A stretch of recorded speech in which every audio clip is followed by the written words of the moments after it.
নমস্কার বন্ধুরা। নিট 2025 হয়ে গেছে। তোমরা কেউ কেউ নাম্বার মিলিয়েছো, কেউ কেউ এখনও নাম্বার মেলাওনি।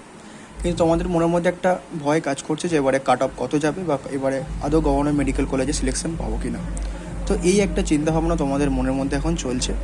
কিন্তু তোমাদের একটা কথাই বলবো যে তোমরা এখনই ভেঙে পড়ো না। এবং অনেকের কিন্তু নাম্বার স্কোর কিন্তু আমরা অ্যানালাইসিস করছি। তোমরা কিন্তু তোমাদের স্কোরটা এই হোয়াটসঅ্যাপ দেওয়া নাম্বারে আমাদেরকে জানাতে পারো। এছাড়াও আমাদের ইউটিউবের এই ভিডিওটার কমেন্ট সেকশানে জানাতে পারো, বা আমাদের টেলিগ্রাম যে গ্রুপ রয়েছে সেটা আমরা এই ভিডিওর ডিসক্রিপশান লিঙ্ক সেকশানে পিন করে দেবো। সেখানে তোমরা কিন্তু জয়েন হয়ে জানাতে পারো। বিভিন্ন পোলের মাধ্যমে তোমরা তোমাদের নাম্বারগুলো কিন্তু জানাতে পারো। তারপরে আমরা একটা অ্যানালাইসিস করে একটা কাট অফ ভিডিও দেওয়ার চেষ্টা করবো ওয়েস্ট বেঙ্গলের সাপেক্ষে। এবং এই দুটো দেখছো, এটা কিন্তু 2024 সালের আমাদের কাট অফ মার্কস, এবং এটা হচ্ছে 2023 সালের। এবং দুটো সিনারিও কিন্তু আলাদা। 2023-এর কিন্তু কোশ্চেন সহজ ছিল, এবং 2024-এ কিন্তু কোশ্চেনটা সহজ থাকা সত্ত্বেও কিন্তু আরও যে সমস্ত ঘটনাগুলো ছিল সেটা তোমরা সবাই জানো। তাই দুটো ইয়ারের সাপেক্ষে বা কোনো ইয়ারের সাপেক্ষে কম্প্যারিজন এখন না করে তোমরা নিজেদের একটু শান্ত রাখো, এবং তোমরা কিন্তু তোমাদের নাম্বারগুলো আমাদেরকে জানাতে থাকো। এবং আমরা এরপরে অনেক সংখ্যক ডাটা কালেকশনের পর আমরা তারপর কিন্তু কাট অফটা দেওয়ার চেষ্টা করব।